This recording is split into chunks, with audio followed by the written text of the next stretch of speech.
Good morning.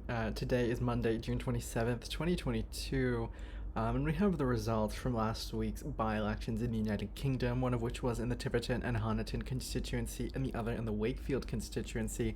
Both were significant tests for the strength of the Conservative Party in their traditional areas of strength, and also a barometer of the strength of Boris Johnson and how well he will be able to lead the Conservative Party over the next few years as it prepares to head into the next general election.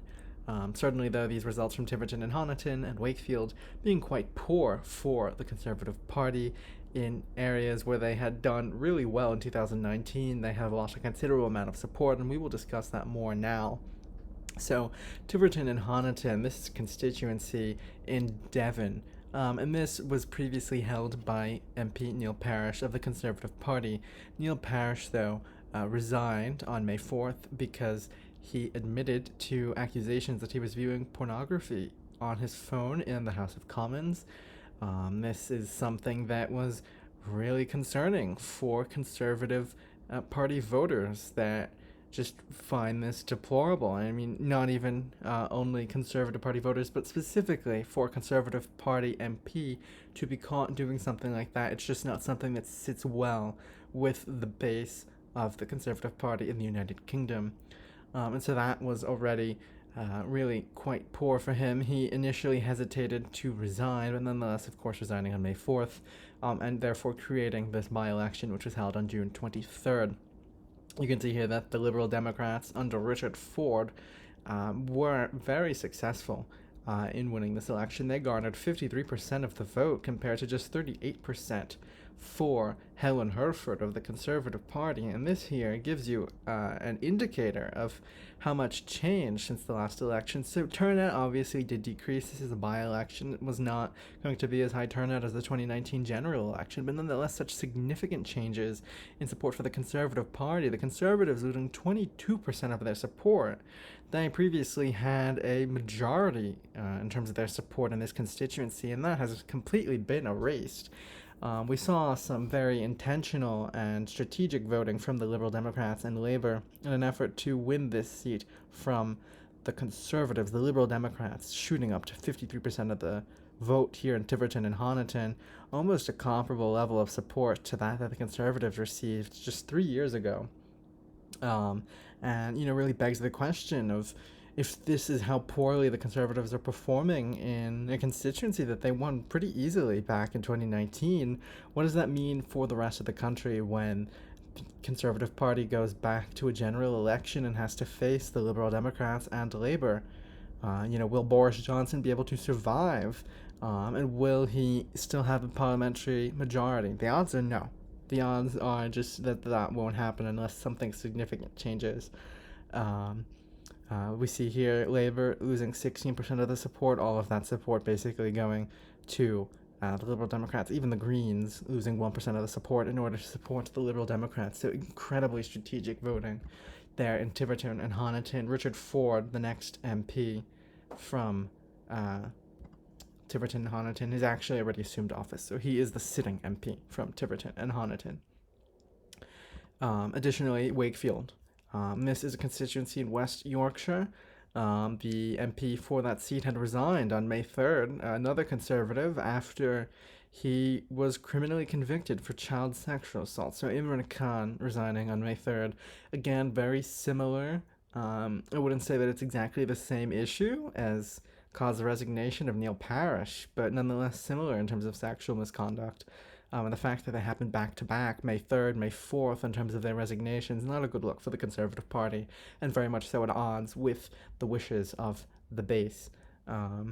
And we see that you have some similar discontent here among the base in this 2022 Wakefield by-election. The Conservatives losing 17% of the support, while the Labour Party gained an additional 9%. Labour really eking out a pretty significant victory. They gained 48% of the vote compared to 30% for the Conservatives.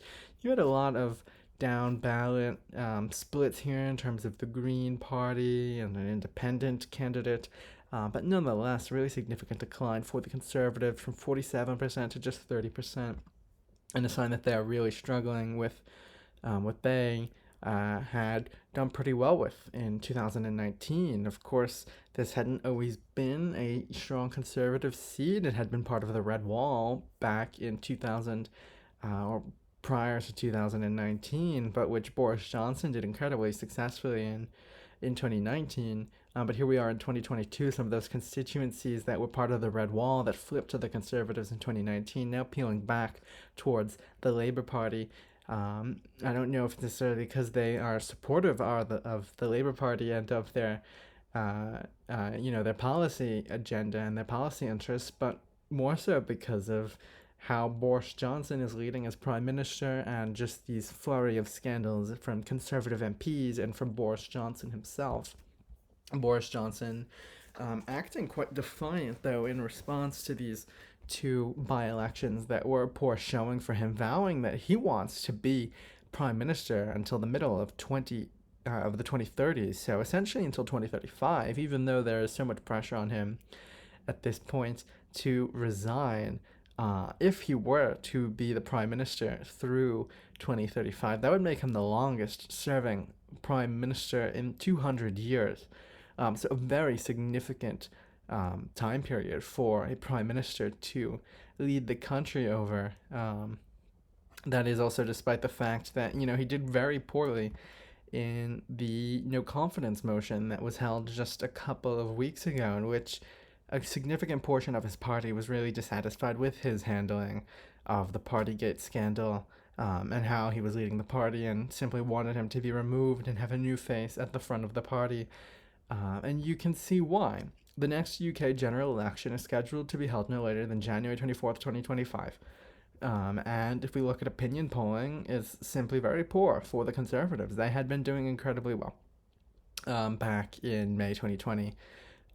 When Boris Johnson had that bump in support because of the fact that the COVID-19 pandemic meant that there was sort of a rally around the leader effect. That completely dissipated. You look at last summer, after the reopening, after the successful vaccination campaign in the United Kingdom, which had one of the fastest vaccination efforts in the world, again, Conservatives leading. But then when you had all the Partygate scandals around the end of last year, and you had the surge of the Omicron variant and all that, that really did the Prime Minister in. An inflection point Labour has been ahead ever since. You've even seen more recently the Liberal Democrats sort of rising up towards around 12%, down from when they were only at 7 or so percent for much of last year. And that, again, contributing to this anti-conservative sentiment, Labour and the Liberal Democrats really rising here as the parties all begin to compete ahead of the next general election, which should be before January 24th, 2025. And that is the update from the United Kingdom. Boris Johnson facing a Tory rebellion, as the BBC calls it, after the by-election losses. Some of the MPs that voted to have confidence in him in the last no confidence motion deciding to change their mind. And really, it remains unclear how Boris Johnson will continue to navigate this. For now, he certainly has survived the no confidence vote, and another one cannot be held for another year. So in some regard, he's safe there, but also his party is performing incredibly poorly. There's been a slew of scandals that have really damaged his perception in the public and also that of his party. And if the next UK general election is to be held and he is still the leader of the Conservative Party, it's not clear that he will be the next Prime Minister. But that is the update from the United Kingdom on Monday, June 27th, 2022, in the aftermath of those two by-elections that saw two Conservative Party seats flip to the Labour Party and to the Liberal Democrats. Thank you.